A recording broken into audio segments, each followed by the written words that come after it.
안녕하세요. 김태원의 현명한 투자자 방송 시작하겠습니다.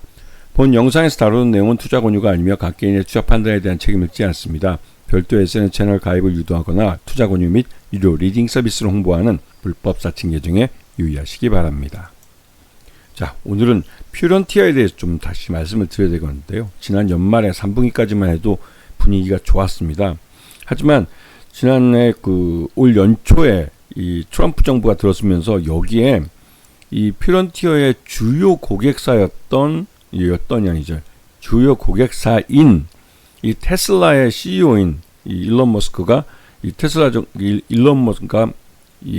트럼프 정부에 입각을 했습니다. 정부 효율부 수장으로 들어가서 공무원을 무지막지하게 잘라냈죠. 그러면서 그동안 이제 자율주행에 대해서 부정적인 인식을 갖고 있던 공무원들을 대거 내보냈습니다. 그러면서 이제 이 자율주행에 대한 여러 가지 규제들을 해소할 수 있는 그런 분위기를 만들었고, 실제로 올 상반기 중에 이 자율주행에 대한 규제들이 여러 건 해소된 게 보였습니다. 그러면서 이 테슬라에게는 자율주행 오토파일럿을 가장 고도화시킬 수 있는 절호의 기회가 왔고, 여기에 더불어서 퓨런테크 같은 경우도 이 카메라 공정 기술을 갖고 있기 때문에 이 테슬라의 자율주행은 기본적으로 카메라 기반으로 이루어집니다. 그렇기 때문에 여기에 수혜를 받을 걸로 알려져 있었지만, 실제로 지금 분위기 보시면 아시겠지만 미국 현지에 있는 친구 얘기 들어보니 진짜로 그 동네에 큰 이런 이 테슬라 매장에서 항의 집회를 하는 사람들이 있고, 또 이 반감, 이 테슬라에 대한 일론 머스크에 대한 이 반감이 테슬라 자동차에 대한 구매를 기피하는 현상이 나타나고 있습니다. 그럼 궁극적으로 지금 상반기 중에는 테슬라의 판매량 자체가 적재량이 이제 줄어들 가능성이 크고, 이런 현상이 이 단순히 그 미국 내에서만 이 트럼프 정부에 대한 반감으로 발생하는 게 아니라 그 대서양 건너서 유럽 지역에서도 일론 머스크의 그 극우성 발언들, 이런 것들이 테슬라에 대한 반감을 가져오고 있습니다. 그래서 유럽 시장에서도 테슬라의 지난 1월 판매량이 급감했죠. 그리고 여기에 대해서 이제 중국 시장도 테슬라를 궁극적으로 이제 흑자 기업으로 만들어준 게 중국 시장인데, 중국 상하이 공장도 늘리고 있지만 여전히 이 테슬라 정부, 그러니까 일론 머스크가 이 트럼프 정부에 입각하면서 이 트럼프 정부를 견제한다는 이유로 대표적인 미국 기업인 이 테슬라 차량에 대한 알게 모르게 이 무역 장벽을 세우고 있는 그런 모습입니다. 그러다 보니 중국 시장에서 또 테슬라는 시장 점유율 1위를 자리를 놓친 지 이미 오래죠. 그래서 중국 전기차 업체들이 약진을 하고 있는데요. 그러다 보니 그 테슬라에 가장 많은 그 납품을 하고 있는 이 퓨런테크가 타격을 받을 수밖에 없습니다. 그래서 그러니까 요번 2025년 1분기 실적은 말 그대로 아주 폭망이죠, 폭망. 지금 이 퓨런티어는 자율주행 센싱 카메라에 들어가는 여러 가지 공정 장비들, 이런 센싱 카메라의 화질과 또 성능이나 이런 것들을 이제 완성시켜주는, 거기에 들어가는 이제 제조 장비를 만들어 주고 있는데, 그 제조 장비 쪽에서 이 테슬라, 주고객사인 테슬라가 제대로 실적을 못 내주니까 전반적으로 실적이 나빠진 거죠. 그리고 일단 이 테슬라도 실적이 나빠지니까 여기 이런 공정장비나 이런 것들을 발주 시기를 다 뒤로 연기시켜버린 겁니다. 그래서 1분기 실적은 완전히 폭망했죠. 그래서 이제 자율주행 센싱 카메라라는 게 말 그대로 이제 자율주행하는 자동차의 외부 환경의 어떠한 그 데이터들을 카메라로 받아들인 이걸 이제 데이터 정보로 전환해주는, 그런데 카메라가 정확히 잘 찍어야 되지 않습니까? 그렇기 때문에 여기에 들어가는 렌즈 자체도 메가렌즈로 굉장히 좀 고부가 가치 제품이기도 하고, 그러다 보니 자동차 카메라는 그 일반 우리가 스마트폰 카메라보다 훨씬 더 비쌉니다.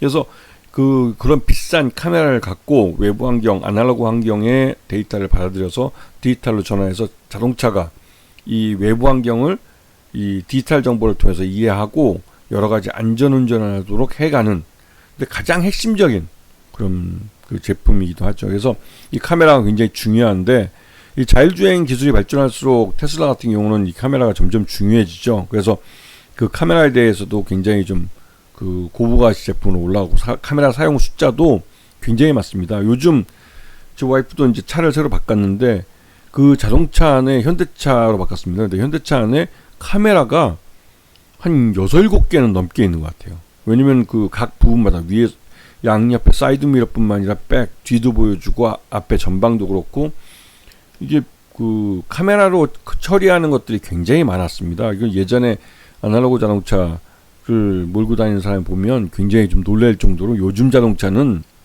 전자제품화된 게 맞다는 말이 생각날 정도로 대단하더라고요. 그래서 카메라가 굉장히 많이 사용하게 되고 그렇기 때문에 이 퓨런테크에 대한 이 기대감이 굉장히 큰 거였죠. 왜냐면 자율주행 기술이 발전할수록 이 퓨런테크의 이런 카메라 수요가 늘어날 수밖에 없기 때문에 그렇습니다. 여기 보시면 아시겠지만 이 퓨런테크의 고객사들은 카메라 제조사 또 이 제조한 카메라를 받아 사용하는 이 전장 원티어 업체들 그리고 결국은 궁극적으로 이 완성차 업체들 보면 이 프론티어의 카메라를 사용하는 이 고객사들은 도요타부터 시작해서 세계 1위죠. 지금 현재 토요타, 벤츠나 뭐 BMW, 혼다, 포드 뭐 이름만 되면 알만한 회사 다 들어가 있습니다. 이름이. 그렇게 이 퓨런테크의 이 공정 장비는 다양하게 사용되고 있고 자율주행 기술과 함께 성장하고 있는 그런 기술이라는 걸 알 수가 있는 것이죠. 그래서 지금 보시게 되면 퓨런테크는 뭐 삼성전기나 이런 카메라 모듈을 만드는 업체를 모두를 거의 아우르고 있고 가장 대표적으로 국내에서는 LG 이노텍이나 뭐 세노텍, 뭐 MC넥스 뭐 다 웬만한 이는 다 들어갑니다. 이게 국내뿐만 아니라 해외 업체도 마찬가지로 다 들어가고 있죠. 그리고 이번에 1분기 실적을 보면 아주 폭망입니다. 전년 대비해서 아주 폭망이죠. 폭망. 그러다 보니 실적이 이렇게 나빠진 이유를 따지고 보면 결국은 주된 고객사인 테슬라가 1분기 실적을 망쳤습니다. 그러다 보니 이제 실적이 동반해서 나빠진 것이죠. 전년 1분기는 98억 매출을 했기 때문에 굉장히 성장성이 있었는데 요번에 1분기는 19억 매출이 완전히 망한 거죠. 이 정도면. 영업 손실도 20억이나 발생하고 단기 순손실도 13억이나 발생했습니다. 이것만 봐서는 주가가 지금 뭐 18,000원, 17,000원 가는 게 이상할 정도로 이 실적은 엉망이었습니다. 그런데 이쪽은 최대주전이 하이비전, 이쪽이 하이비전 이제 검사장비 쪽이 유명한 회사죠. 하이비전이 그 최대주주 30% 안정적인 지분을 갖고 있고요. 그리고 5% 이상 지분 갖고 있는 분도 배상신시도 7.54% 갖고 있고 소액주주는 전체 지분의 41% 전년 동기보다는 늘어난 겁니다. 41%면 소액주 그만큼 최대주주 쪽에서 주식을 판 특수관계인들 앞에서 보시면 이런 사임한 사람들 사임하신 분들이 주식을 이제 대거 갖다 판 거죠. 시장에다가. 그러다 보니 그 시장 주가가 이제 흘러내릴 때 한 1조를 한 것도 있고 그리고 최근 들어서 그래도 이 프론티어에 대해서 기대감을 갖게 하는 건 현대차가 자율주행 기술을 3단계에서 지금 3단계 상용화에 굉장히 어려움을 겪고 있었는데 결국은 이 라이다라는 그 레이더 같은 그 라이다를 사용한 자율주행에서 카메라를 이용한 자율주행으로 완전히 변신했습니다. 완전히 그 정책 자체를 변했고 기존에 이 라이다를 갖고 하려고 했던 그 임원들, 연구 임원들은 다 내보내버렸습니다.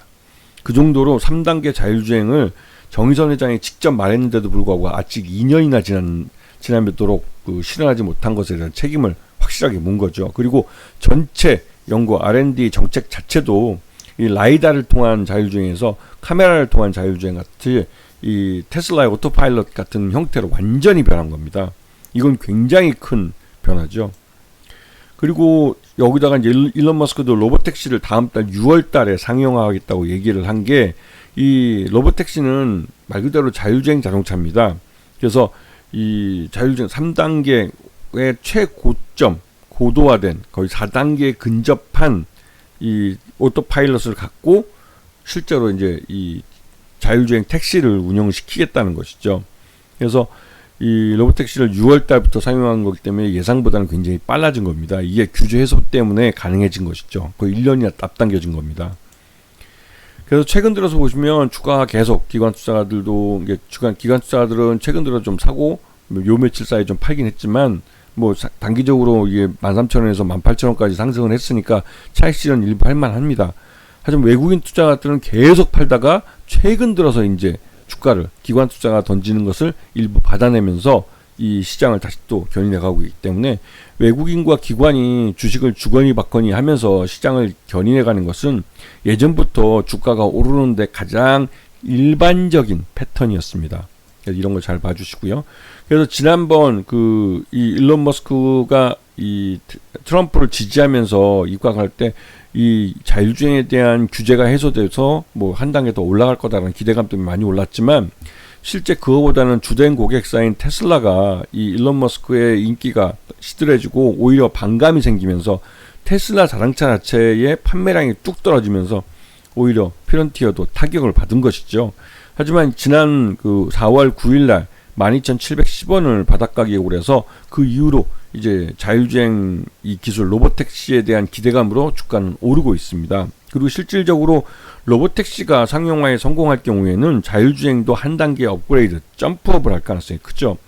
요번에 이제 일론 머스크가 이런 4단계 자율주행으로 그러니까 발전하기 위한 규제들을 여러 가지 해소했기 때문에 실제로 이제 4단계로 이 점프업을 하는 그런 시기가 도래하고 있습니다. 그런 면에서 프런티어에게는 새로운 기회가 주어진다고 볼 수가 있는 것이죠. 아시겠죠? 자, 오늘 방송 여기서 마치겠습니다. 감사합니다.